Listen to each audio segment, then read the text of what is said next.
And Elizabeth, it grated badly with Elizabeth, because remember, Elizabeth was very unsure of herself. And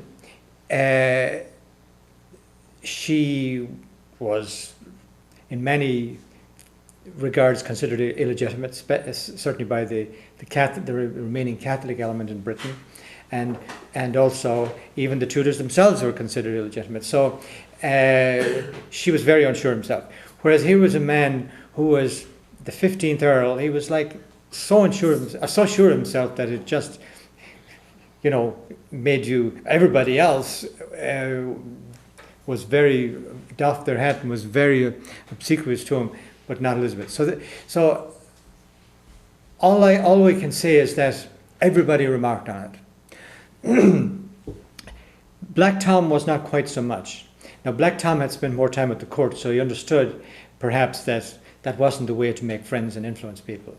But for whatever reason anyway, Garrett Fitzgerald was incredibly arrogant. But he was also, at the same time, has proved it over and over again, absolutely irresistible to women. For whatever reason, he did evoke some of the most extraordinary loyalty and admiration from women. And his first wife she was the Countess of the Ormonds. She was the dowager princess. She was the creme de la creme.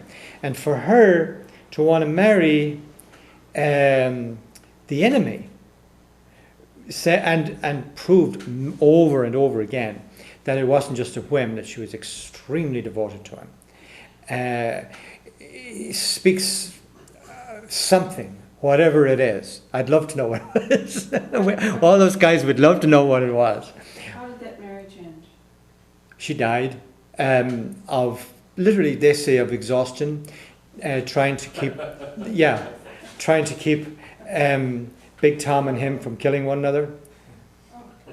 Not Big Tom, again laughing. Black Tom. Maybe, anyway. And then when, after she died, and for some reason, Garrett and Eleanor would have known each other, probably since their early youth, because all of these people rotated around and they all knew each other, and especially at the top echelons of that society, and probably met at his first wife's funeral, and I think it was Kilmallock.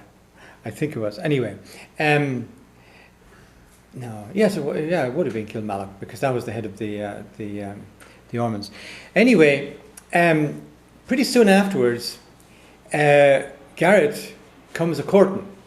Only he doesn't just kind of come like a regular. He rides up on his own horse with his crimson cloaks flying behind him, and he wants her now. He comes and he just absolutely wants Eleanor. So he may have whatever idea he got. And she was thrilled to bits with him.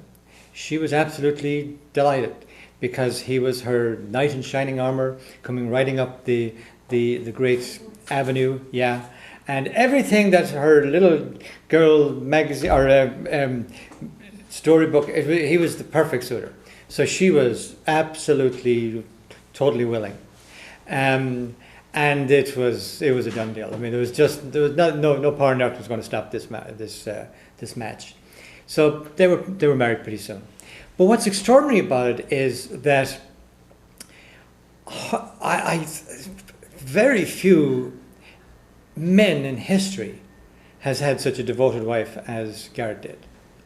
Unbelievable what she did to stay by his side, and the extraordinary lengths that she went to help him, and her incredible resourcefulness.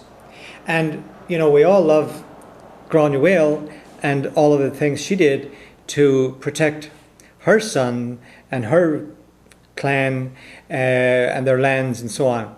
Well, Eleanor did it all backwards and in high heels kind of thing. She did it under much greater adverse conditions than even Granuaile did. Granuaile enjoyed a lot of independence over on the west coast. How did she get along with the first wife's son? Huh? How did she get along with the first wife's son? She never trusted him, and she never trusted his brother, and she was probably right, because her instincts were to protect her husband. And then when she did have a son, she had, I think, 3 daughters first, and in Kiltynan, and they lived there. Well, actually, they became extremely important to her later in life, because they married well and pretty well were her retirement, if you like, later on, which we probably won't go into much tonight, but they were terribly important to her.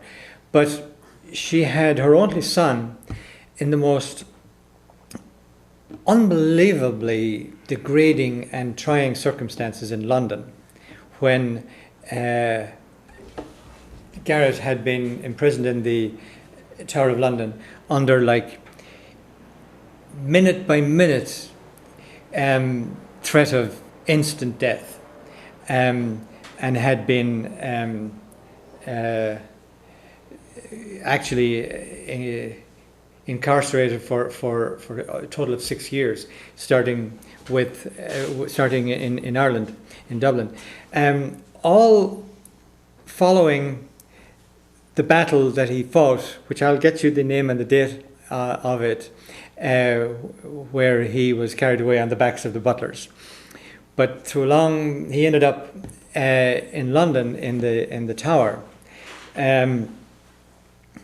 And well, there was a number of things happened in between, but anyway, that pretty well was the course of events. But we can talk about that actually as well. I mean, a lot of women would have just said, "Oh well, I guess I'm not going to see him anymore." You go to the Tower, you're lucky if your head appears, or you just disappear. But she didn't. She went to London, and because the Fitzmaurice thing was going on, there was a lot of civil war going on. You could call it civil war or not civil war. In the meantime, I guess I better deal with that. In the meantime, the Queen had sent over Sir John Perrot to basically subjugate these warring lords and to get the whole south of Ireland pacified. They tended to see Ireland in 3 separate parts: the north with the O'Neills and the Donnells, particularly the O'Neills; the west, Clan Rickard, Galway, Sligo, Mayo, tended to be its own world back there, the O'Connors, and then you had the rest of Ireland, and divided among these 3 great houses: the Fitzgeralds, the Normans, the Ormonds, and the Desmonds and the Ormonds. So that's kind of how the Ireland was basically seen from outside, and was, unless you dug deeper and started going into all the other clans. But she managed his when he was captured and imprisoned. She managed his estates, but because of the wars that were going on, both with the Ormonds and with Sir John Perrot trying to put them down and trying to establish a colony in the south through Carew from Cornwall, and all of that stuff, and Edmund Spencer was given lands in the south, and all of that stuff was going on. She found it extremely difficult, if not impossible, to collect rents, for the simple reason that you couldn't get blood out of a stone. And while maybe a more hard-hearted male might have just, killed, instead of listening to the widow's sad story about it, that was her last pig or whatever, you just kill the widow and take the pig, which probably was what a lot of times happened. Whereas Eleanor couldn't do that. So as a result, she really wasn't able to get revenues out of the estate.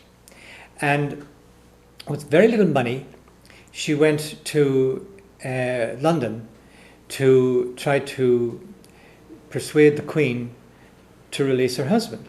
And not out of sympathy or any of that, but for her to explain to the Queen, woman to woman, how practical it would be to have him come back, because what's happening over there is not benefiting anybody. It's just a scorched earth. All that's there is just burned out hovels. There's nothing there. So get him to promise to obey and to be a good subject,